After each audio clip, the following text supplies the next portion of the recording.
Cinta Sang Pewaris. Jika sahabat menyukai cerita ini jangan lupa like, komen dan share. Terima kasih. Tahun 1206 sampai tahun 1210.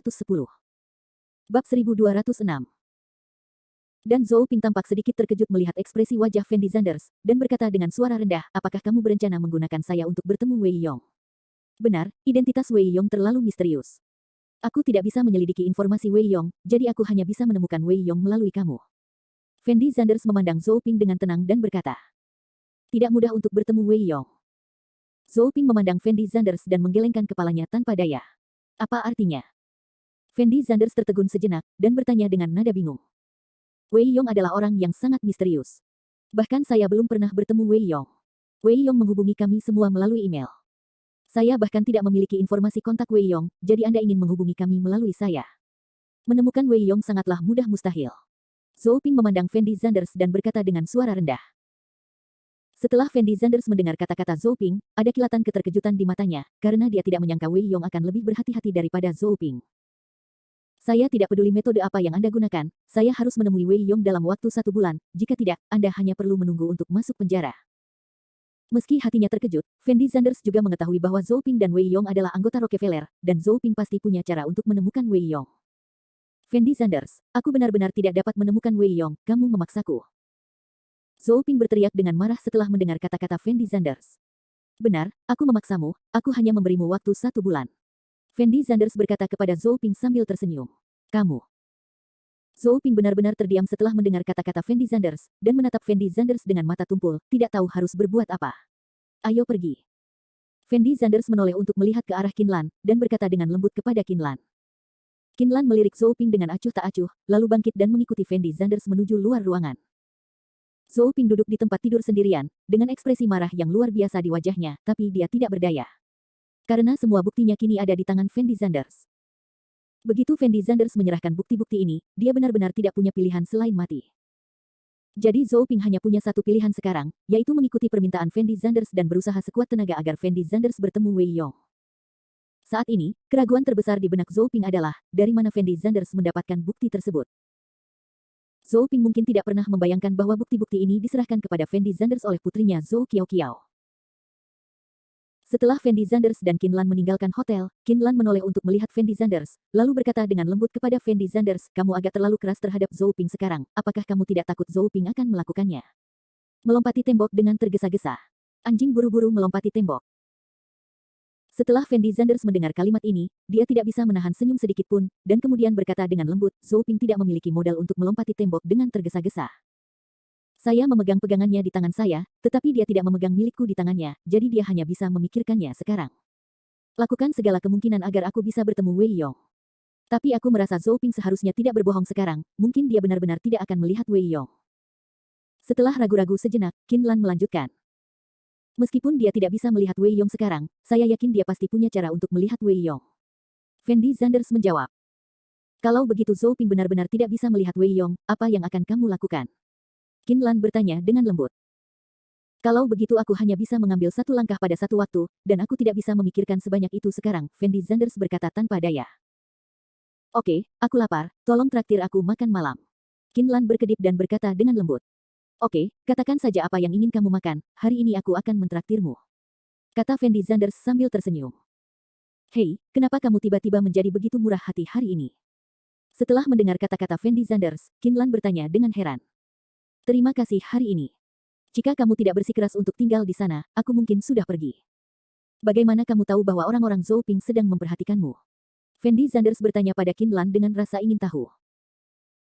Sejak pertama kali Zhou Ping melihatku, aku tahu dia pasti sangat tertarik padaku, tapi dia khawatir aku punya tujuan tertentu, jadi dia tidak segera datang menghubungiku, tapi membiarkan orang mengamatiku sebentar. Trik kecil mereka terlalu kekanak-kanakan di hadapanku, jadi kamu tidak bisa melihatnya. Qin Lan menjelaskan dengan ringan. Setelah Fendi Zanders mendengar kata-kata Qin Lan, dia masih sangat mengagumi Qin Lan di dalam hatinya. Bagaimanapun, Fendi Zanders tidak dapat memperhatikan detail ini sama sekali. Dan Fendi Zanders semakin penasaran dengan siapa wanita Qin Lan ini, karena Fendi Zanders merasa bahwa Qin Lan tampaknya mahir dalam banyak keterampilan yang tidak dapat dikuasai orang biasa, dan keterampilan ini juga sulit diakses oleh orang biasa. Bagaimana? Apakah kamu mengagumiku? Qin Lan menoleh untuk melihat Fendi Zanders, dan bertanya pada Fendi Zanders sambil tersenyum. Apa yang bisa dikagumi dalam hal semacam ini? Kamu memiliki keahlianmu, dan aku memiliki keahlianku. Tidak ada yang perlu dikagumi. Jawab Fendi Zanders dengan terus terang. Kalau begitu, bisakah kamu memberitahuku apa keahlianmu? Kamu tidak terampil seperti aku, dan prestasi akademismu tidak boleh sebaik milikku. Bagaimanapun, aku adalah gurumu, dan kamu tidak sebaik aku dalam hal itu. Penampilanmu. Tampaknya kamu tidak pandai dalam anti pengintaian. Qin Lan tidak sopan sama sekali, dan menyerang secara langsung. Aku lebih kaya darimu. Fendi Zanders berkata kepada Qin Lan tanpa ekspresi. Apa lagi yang kamu punya selain menjadi kaya? Qin Lan tampak sedikit tidak yakin dan berteriak. Aku punya pacar, apakah kamu punya pacar? Fendi Zanders melanjutkan. Kamu. Setelah mendengar kata-kata Fendi Zanders, Qin Lan membeku di tempatnya, dengan ekspresi tidak bisa berkata-kata di wajahnya. Apakah ada hal lain yang ingin kamu katakan? Fendi Zanders bertanya pada Qin Lan sambil tersenyum. Aku lapar, aku ingin makan hotpot. Qin Lan berteriak pada Fendi Zanders dengan mulut kecilnya yang melengkung. Baiklah, ayo kita makan hotpot. Fendi Zanders mengangguk, lalu langsung mengulurkan tangan untuk menghentikan taksi. Saat itu sudah lewat jam 1 pagi. Setelah makan hotpot bersama Qin Lan, Fendi Zanders dan Qin Lan kembali ke rumah. Setelah sampai di rumah, Qin Lan berbaring di sofa dan menonton TV, sementara Fendi Zanders kembali ke kamar tidur untuk beristirahat. Saat ini Fendi Zanders dapat dianggap sebagai masalah penting, yang perlu dia lakukan sekarang hanyalah menunggu dengan tenang sampai Zhou Ping menemukan Wei Yong, lalu bertemu Wei Yong. Fendi Zanders mengambil ponselnya dan menghubungi nomor Cleo Fei Lin, menanyakan sekilas tentang situasi Cleo Fei Lin, lalu menutup telepon. Sejak Cleo Fei Lin pergi ke Amerika Serikat, Fendi Zanders pada dasarnya berbicara dengan Cleo Fei Lin setiap malam. Hanya dengan cara inilah Fendi Zanders dapat yakin bahwa tidak ada yang salah dengan Cleo Fei Lin. Jika tidak, Fendi Zanders selalu khawatir Yang Cui Juan akan meninggalkan Cleo Fei Lin di Amerika Serikat. Bab 1207. Keesokan harinya, jam 8 pagi. Fendi Zanders terbangun oleh dering telepon seluler. Fendi Zanders mengangkat telepon dan melihatnya, dan menemukan bahwa itu adalah Su Yuro yang menelepon. Presiden Su, ada apa? Fendi Zanders menjawab telepon dengan bingung, dan bertanya dengan lembut. Tuan Zanders, apakah Anda punya waktu hari ini? Saya ingin bertemu dengan Anda, dan saya ingin berbicara dengan Anda tentang pekerjaan. Su Yuro berkata dengan sangat sopan. Oke, aku akan pergi ke perusahaan untuk menemuimu nanti. Fendi Zanders setuju. Bagus. Setelah Su Yuro mendengar kata-kata Fendi Zanders, dia hanya menjawab, lalu langsung menutup telepon. Setelah meletakkan telepon, Fendi Zanders meregangkan tubuh dengan ringan, lalu bangkit dan berjalan keluar dari kamar tidur. Karena hari ini adalah hari Sabtu, Qin Lan tidak masuk kelas, melainkan tidur larut malam di kamar. Fendi Zanders hanya mandi, mengenakan pakaian bersih, dan meninggalkan rumah dengan membawa kunci mobil. Karena Fendi Zanders menyelamatkan Su Jiao di Clubhouse Jinhua terakhir kali, Su Jiao langsung mengembalikan Mercedes-Benz Fendi Zanders kepada Fendi Zanders untuk berterima kasih kepada Fendi Zanders. Terakhir kali saya pergi ke Jiangcheng, Honda Fendi Zanders benar-benar rusak. Selain itu, Fendi Zanders mengetahui bahwa Su Jiao mungkin tidak dapat mengendarai Mercedes-Benz ini meskipun diberikan kepada Su Jiao, sehingga pada akhirnya Fendi Zanders tetap menerima kunci mobil tersebut. Sekarang Fendi Zanders tidak punya mobil lain untuk dikendarai, jadi dia hanya bisa mengendarai Mercedes ini ke perusahaan Su Yuro. Namun keberuntungan Fendi Zanders hari ini sepertinya tidak terlalu bagus. Ia baru saja keluar dari komunitas tersebut ketika melihat sebuah mobil sport Ferrari berwarna pink melaju menuju posisinya dengan kecepatan yang mencengangkan. Itu bergema di seluruh jalan. Sial, apa kamu tidak ingin hidup lagi? Setelah Fendi Zanders melihat Ferrari itu menabrak posisinya, wajahnya tampak sedikit kesal, dan dia buru-buru memutar kemudi, seolah-olah dia berencana untuk menghindari mobil tersebut. Namun tak berdaya, kecepatan lawan terlalu cepat. Ledakan. Sebuah ledakan. Mobil sport Ferrari bertabrakan dengan keras dengan mobil Fendi Zanders. Hanya saja lawan sepertinya sudah menginjak rem sedetik sebelum tabrakan, sehingga kekuatan benturannya tidak terlalu menakutkan. Kepala Fendi Zanders membentur kemudi dengan keras, tapi untungnya Fendi Zanders sekarang adalah seorang pejuang. Kalau tidak, dengan tabrakan tadi, jika itu orang biasa, saya khawatir dia akan langsung pingsan. Fendi Zanders mengulurkan tangannya untuk mendorong pintu mobil, lalu menggelengkan kepalanya, mencoba membangunkan dirinya dan memeriksa bagaimana keadaan mobilnya. Namun sebelum Fendi Zanders dapat melihat apa yang terjadi dengan mobilnya, dia mendengar suara tajam dari dalam mobil sport Ferrari. Hei, bagaimana caramu mengemudi? Apa kamu tidak melihat mobilku datang tadi? Kenapa kamu tidak menghindarinya? Tahukah kamu cara mengemudi? Setelah Fendi Zanders mendengar kata-kata ini, dia menjadi sangat marah. Jika pihak lain memiliki sikap yang lebih baik, Fendi Zanders mungkin tidak peduli dengan biaya perawatan mobil tersebut, lagi pula, jumlah uang ini tidak berarti apa-apa di mata Fendi Zanders. Namun, setelah Fendi Zanders mendengar kata-kata pihak lain, dia langsung menjadi marah. Bagaimanapun, Fendi Zanders baru saja mengemudi dengan normal, dan pihak lain menabraknya langsung dari arah sebaliknya. Ini jelas merupakan tanggung jawab pihak lain, tetapi pihak lain tetap jahat. Ajukan pengaduan dulu, mungkin Fendi Zanders akan dimintai biaya pemeliharaan nanti. Jadi Fendi Zanders berbalik dan bersiap untuk bertukar pikiran dengan pihak lain. Namun sebelum Fendi Zanders dapat berbicara, pintu gunting standar Ferrari terbuka. Hal pertama yang menarik perhatian Fendi Zanders adalah sepasang kaki ramping dan indah dengan sepasang sepatu hak tinggi berwarna putih. Meskipun Fendi Zanders belum melihat penampilan pemiliknya dengan jelas, dia dapat mengetahui dari kakinya saja bahwa pemilik mobil tersebut adalah seorang wanita, dan kemungkinan besar adalah wanita cantik. Jadi ide awal Fendi Zanders untuk mengumpat langsung ditekan olehnya. Segera setelah itu, seorang wanita keluar dari mobil. Sosok wanita itu sangat seksi, apalagi saat baru saja keluar dari mobil, bagian dada yang penuh sedikit bergetar, ia terlihat sangat menarik. Saat ini, Fendi Zanders akhirnya melihat penampilan wanita itu dengan jelas. Wanita tersebut tidak hanya memiliki tubuh yang sangat seksi, tetapi juga memiliki penampilan yang sangat menawan. Wajah yang halus dan cantik ibarat sebuah karya seni, dan tidak ada cacat sama sekali. Pada saat ini, wanita tersebut mengenakan rok tali ikat yang seksi, memperlihatkan sebagian besar kulitnya, yang terlihat sangat seksi, dan sepasang kaki yang ramping dan cerah tanpa pamrih terkena udara, terlihat seperti seseorang akan naik dan menyentuhnya. Mereka. Dugaan Fendi Zanders barusan memang benar. Pemilik Ferrari ini sebenarnya adalah seorang wanita, dan dia juga seorang wanita super cantik. Saat ini, Fendi Zanders tidak tahu apakah keberuntungannya baik atau buruk. Mobilnya ditabrak oleh seseorang saat dia hendak keluar, namun yang menabrak mobilnya ternyata adalah seorang wanita cantik. Namun, saat ini, ekspresi wajah cantik bertubuh besar ini sangat marah. Dia menginjak sepatu hak tingginya, berjalan ke arah Fendi Zanders dengan agresif, menunjuk ke arah Fendi Zanders dan berteriak, "Apa yang terjadi denganmu? Mengapa kamu baru saja menabrak mobil saya? Tahukah kamu? Saya membeli mobil itu baru." Fendi Zanders menatap mobilnya dan mobil sport Ferrari, dengan ekspresi tak berdaya yang luar biasa di wajahnya. Karena tadi jelas pihak lain sedang melawan jalan dan menabrak mobilnya, tapi sekarang dia masih mengatakan bahwa dia melawan jalan. "Apa yang kamu lihat? Apa kamu tidak mendengarku berbicara denganmu?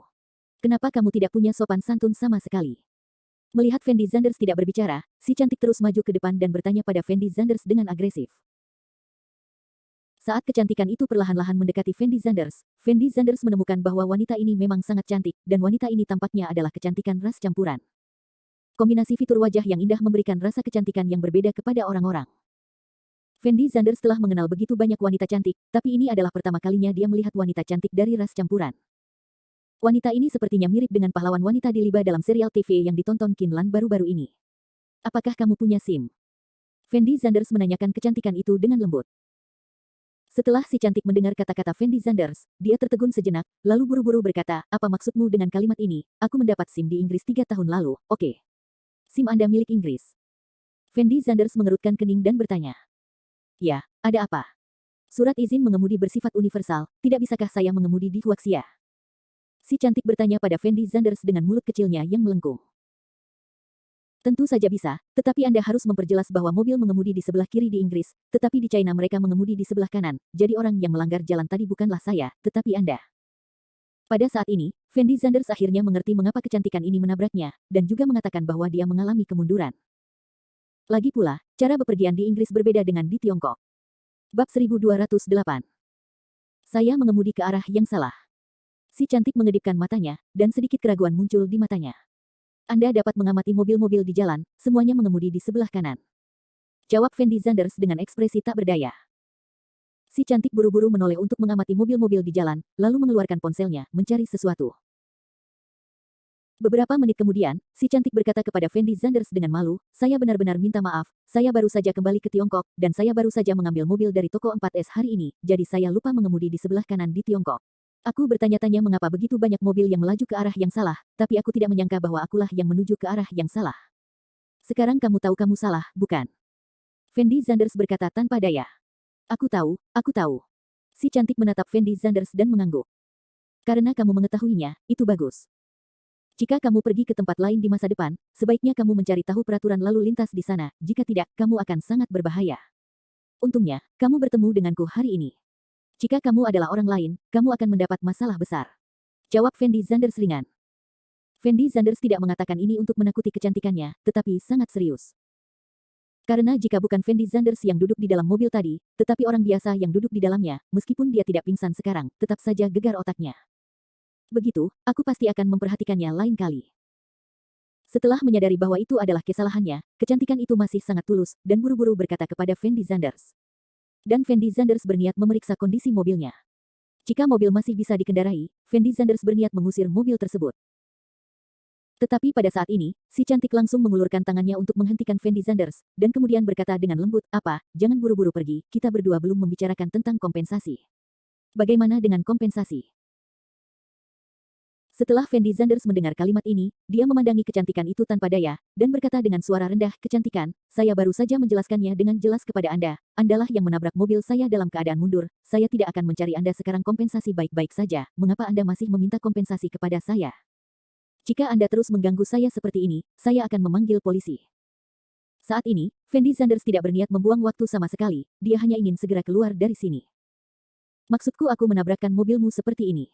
Aku harus memberimu sejumlah biaya perawatan." Si cantik buru-buru berkata pada Fendi Zanders.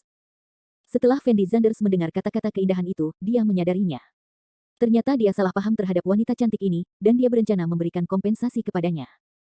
Fendi Zanders tersenyum canggung, lalu berjalan ke depan mobilnya dan memeriksanya sebentar. Meski bagian depan mobil penyok, namun tidak ada masalah besar pada mobil itu sendiri. Apalagi mobil asli ini sendiri tidak terlalu berharga, dan biaya perawatannya diperkirakan mencapai puluhan ribu rupiah.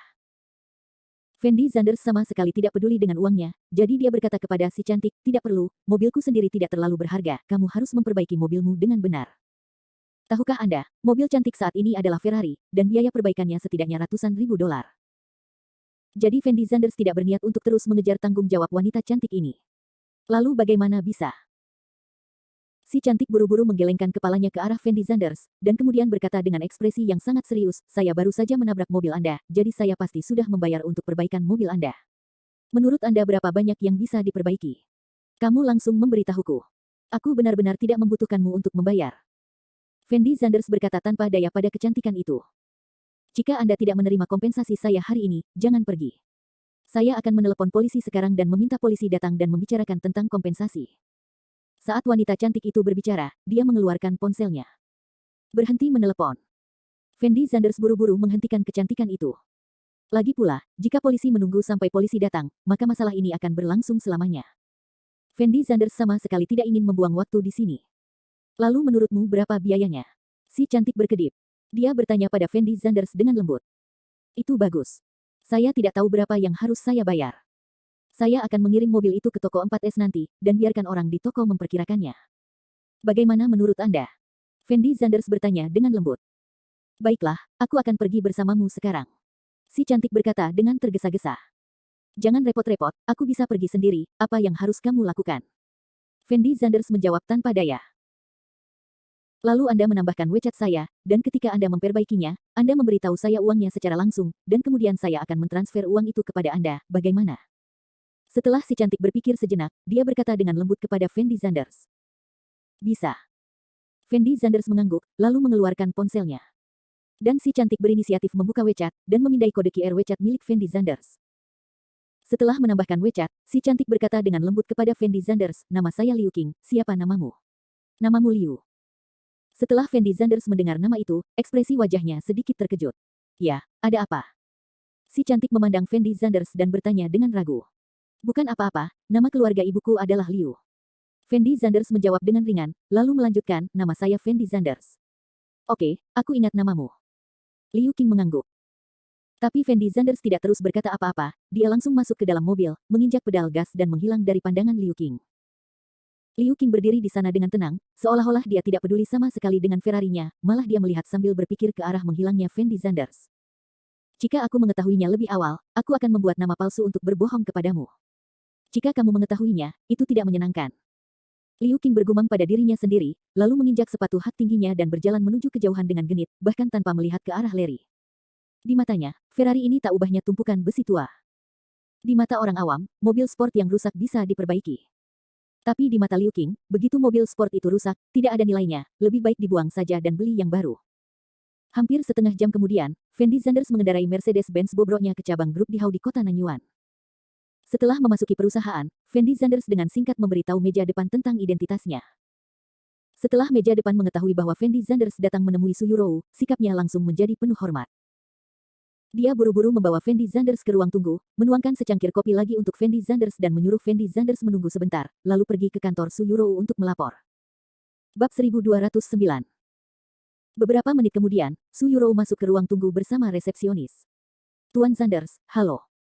Setelah melihat Fendi Zanders, Su Yurou meneriaki Fendi Zanders dengan sangat hormat. Resepsionis yang menerima Fendi Zanders sebelumnya tercengang saat melihat pemandangan ini, dan ekspresi wajahnya sangat luar biasa. Meskipun dia tahu bahwa Fendi Zanders datang menemui Su Yurou, identitasnya tentu tidak sederhana. Tapi dia tidak pernah menyangka identitas Fendi Zanders akan begitu menakutkan. Su Yurou tidak hanya perlu datang untuk menerimanya secara langsung, tetapi Su Yurou juga memperlakukan Fendi Zanders dengan sikap yang sangat hormat. Meja depan belum pernah melihat situasi seperti ini sebelumnya. Dari Su Yurou tidak pernah begitu hormat bahkan ketika menghadapi Fang Zihua, jadi meja depan diam-diam mulai menebak di dalam hatinya siapa Fendi Zanders, yang memiliki pengaruh yang begitu menakutkan. Bukankah kamu bilang ada sesuatu yang ingin kamu sampaikan padaku? Ada apa? Fendi Zanders bertanya pada Su Yurou dengan lembut. Tuan Zanders, tidak nyaman berbicara di sini, mari kita bicara di tempat lain. Su Yurou menjawab dengan lembut. Bagus. Fendi Zanders mengangguk ringan, lalu bangkit dan mengikuti Su Yurou keluar ruang tunggu. Setelah meninggalkan ruang tunggu, Fendi Zanders kebetulan bertemu dengan Su Jiao Jiao, jadi dia berinisiatif untuk menyapa Su Jiao Jiao, dan berkata sambil tersenyum, Jiao Jiao. Fendi Zanders, kenapa kamu ada di sini? Su Jiao Jiao juga sedikit tercengang setelah melihat Fendi Zanders. Meskipun Fendi Zanders mengatakan bahwa dia adalah bos Su Yurou, Su Jiao Jiao selalu menganggap itu adalah lelucon Fendi Zanders. Tetapi saat ini Su Jiao Jiao merasa Fendi Zanders sepertinya tidak bercanda dengannya. Melihat ekspresi terkejut di wajah Su Jiao Jiao, Fendi Zanders tidak banyak bicara. Setelah mengobrol sebentar dengannya, Fendi Zanders mengikuti Su Yurou ke kantornya. Dan semua karyawan di perusahaan menatap Su Jiao Jiao dengan mata aneh. Bagaimanapun, Su Jiao Jiao datang ke perusahaan secara tiba-tiba dan langsung menjadi sekretaris Su Yurou. Dari sini terlihat bahwa identitas Su Jiao Jiao jelas tidak sederhana. Dan karyawan di perusahaan juga diam-diam menebak di dalam hati mereka, apa latar belakang Su Jiao Jiao, dan dia bisa menjadi sekretaris Su Yurou dengan ijazah perguruan tinggi biasa. Tahukah Anda, posisi ini adalah impian banyak orang. Namun, setelah melihat Su Yurou berbicara dengan Fendi Zanders dengan penuh hormat, jelas tidak mudah bagi semua orang untuk memastikan identitas Fendi Zanders. Selain itu, Fendi Zanders berinisiatif untuk menyapa Su Jiao Jiao. Hubungan Fendi Zanders juga tidak sederhana. Jadi dalam sekejap, semua karyawan di perusahaan berkumpul di sekitar Su Jiao Jiao, dan kemudian mulai menanyakan identitas Fendi Zanders, dan apa hubungan antara Su Jiao Jiao dan Fendi Zanders. Jiao Jiao, siapakah Fendi Zanders ini? Ya, Jiao Jiao, apakah kamu tahu ini Fendi Zanders? Saya merasa ini pertama kalinya Presiden Su menerima seseorang dengan begitu hormat. Fendi Zanders ini belum terlalu tua. Mungkinkah dia generasi kedua yang kaya dari keluarga besar? Tapi kalau dilihat dari pakaiannya, dia tidak terlihat seperti generasi kedua yang kaya. Saat ini, sepertinya tidak ada yang lebih menarik dalam gosip para wanita ini selain identitas Fendi Zanders. Tapi Su Jiao Jiao tampak sedikit tidak berdaya melihat ekspresi wajah semua orang, dan berkata dengan lembut, saya sebenarnya tidak tahu siapa Fendi Zanders, saya berteman dengan Fendi Zanders, dan Fendi Zanders memperkenalkan saya untuk bekerja di sini. Fendi Zanders bisa membuatmu bekerja di sini, jadi hubungan kalian berdua pasti tidak sederhana. Kali ini, seorang pegawai wanita yang sangat seksi berkata dengan enteng. Meski tidak ada yang aneh dengan kalimat ini mudah disalahpahami jika dipadukan dengan nada sembrono dari staf wanita. Su Jiao Jiao tidak ingin orang lain salah paham, jadi dia menarik napas dalam-dalam dan berkata dengan suara rendah, Fendi Zanders dan saya benar-benar teman biasa, tapi apa? Karyawan di sekitarnya buru-buru bertanya pada Su Jiao Jiao. Tetapi Fendi Zanders memberitahuku bahwa dia adalah bos Tuan Su. Saya selalu mengira dia bercanda dengan saya sebelumnya, jadi saya tidak menganggapnya terlalu serius. Su Jiao Jiao menjelaskan dengan suara rendah. Setelah mendengar kata-kata Su Jiao Jiao, semua orang membeku di tempat, dengan ekspresi sangat terkejut di wajah mereka. Bagaimana ini bisa terjadi? Semua orang menatap posisi Su Jiao Jiao dengan ekspresi wajah yang sangat luar biasa. Karena mereka tidak percaya Fendi Zanders adalah bos Su Yurou di usia yang begitu muda. Bagaimanapun, Su Yurou sekarang adalah manajer umum Emgrand Group di kota Nanyuan.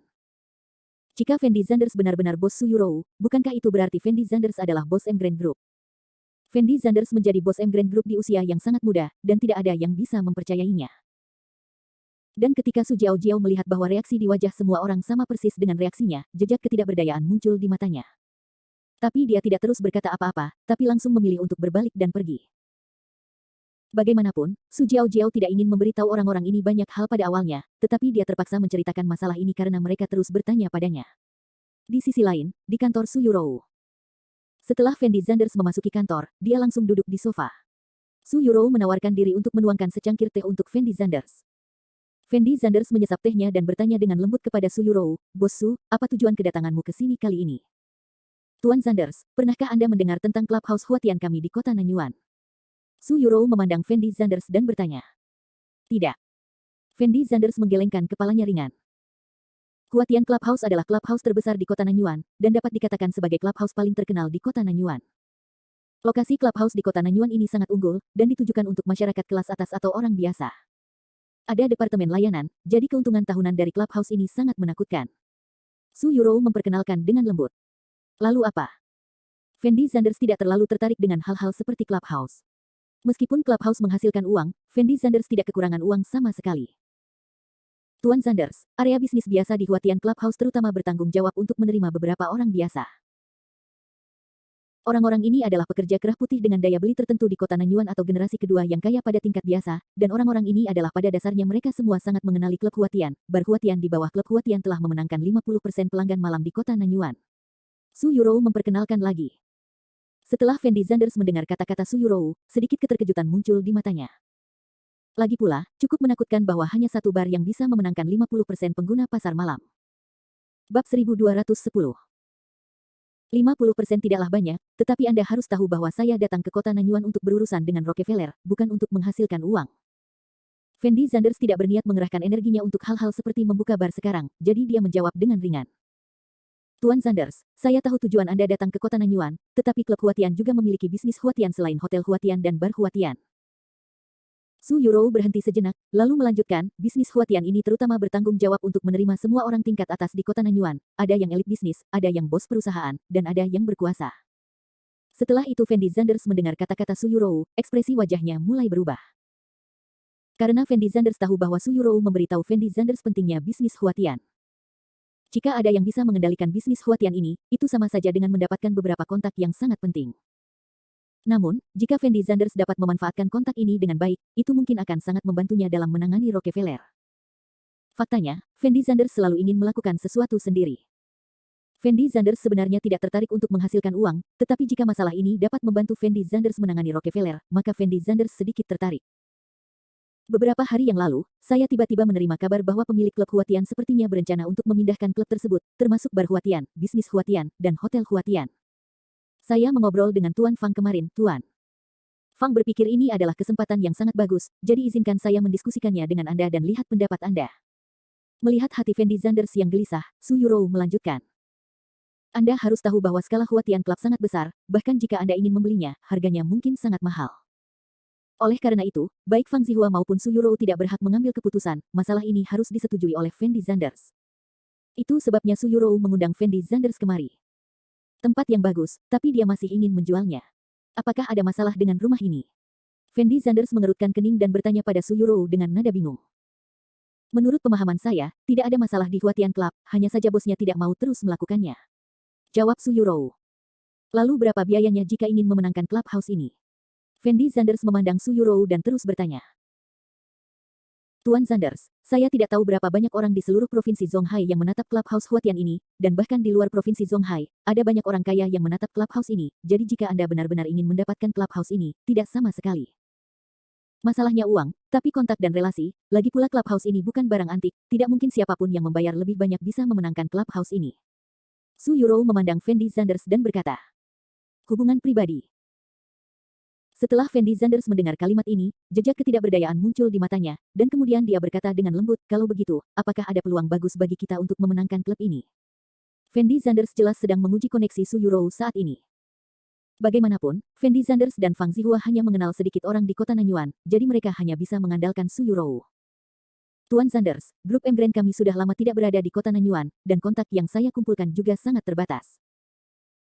Jika klub Huatian berlokasi di 4 provinsi besar, tentu saja itu bukan masalah besar, tapi sayang sekali klub ini terletak di kota Nanyuan, koneksi kita jelas tidak ada bandingannya dengan keluarga besar lokal itu.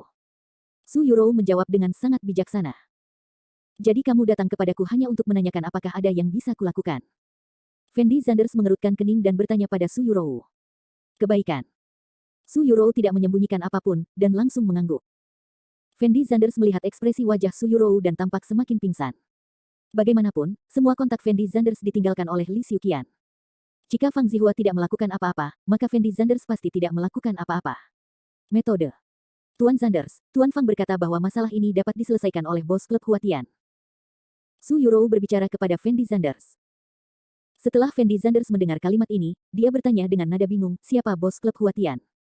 Saya tidak tahu siapa bos klub Huatian. Identitas orang ini sangat misterius, dan tidak ada yang tahu siapa dia. Su Yurou menjawab tanpa daya, lalu melanjutkan, selama bertahun-tahun, Huatian Clubhouse telah dikelola oleh seorang wanita bernama Xia Wanxing, dan bos Huatian Clubhouse tidak pernah muncul, dan saya telah menyelidikinya hari ini, tapi tidak melakukannya selidiki berita apapun tentang pemilik Clubhouse Huatian. Kenapa bos Huatian Club begitu mirip dengan seseorang dari Rockefeller? Dia suka menyembunyikan identitasnya. Mungkinkah dia dari Rockefeller? Fendi Zanders mengerutkan kening dan berkata, bukan dari Rockefeller. Su Yurou menjawab secara langsung. Bagaimana kamu tahu itu bukan dari Rockefeller? Setelah Fendi Zanders melihat penegasan Su Yurou, sedikit keraguan muncul di matanya. Karena menurut informasi yang saya dapatkan sekarang, orang-orang dari Rockefeller juga sangat tertarik dengan Clubhouse Huatian ini, dan mereka juga sedang mencari bos dari Clubhouse Huatian tersebut. Jika Clubhouse ini benar-benar milik Rockefeller, maka sama sekali tidak mungkin. Setelah transfer, Rockefeller tidak akan melakukan akuisisi. Su Yurou memandang Fendi Zanders dan menganalisis. Benar, kamu tidak bisa menjual barangmu sendiri, lalu membelinya kembali sendiri, tidak perlu membuangnya. Fendi Zanders mengangguk ringan, lalu melanjutkan, saya sangat tertarik dengan Clubhouse Huatian yang Anda sebutkan, tetapi karena Fang Zihua tidak ada hubungannya, apa yang dapat saya lakukan? Berapa banyak kontak yang diketahui Fang Zihua lebih baik daripada saya? Su Yurou perlahan mengangkat kepalanya dan melirik ke arah Fendi Zanders, lalu berkata dengan lembut, Tuan Fang memberitahuku bahwa Tuan Zanders memiliki beberapa koneksi di tanganmu yang tidak dapat disentuh oleh Tuan Fang. Qin Lan. Setelah Fendi Zanders mendengar kata-kata ini, hal pertama yang terlintas di benak Fendi Zanders adalah nama Qin Lan. Lagi pula, di antara begitu banyak orang yang dikenal Fendi Zanders, tampaknya hanya Qin Lan yang berada di luar jangkauan Fang Zihua, dan sisanya diperkenalkan kepada Fendi Zanders oleh Fang Zihua. Seharusnya. Su Yurou sedikit mengangguk. Di sisi lain, Fendi Zanders tersenyum tanpa ekspresi, dan diam-diam memarahi Fang Zihua, rubah tua di dalam hatinya. Fang Zihua jelas sudah merencanakan segalanya. Dia tahu bahwa menurut koneksi pribadinya, tidak mudah untuk memenangkan Huatian Clubhouse ini. Jadi dia akan meminta Fendi Zanders untuk berbicara dengan Qin Lan untuk mengetahui apakah Qin Lan dapat melakukan sesuatu. Bagaimanapun, kontak wanita Qin Lan itu mungkin lebih menakutkan daripada Fendi Zanders dan Fang Zihua.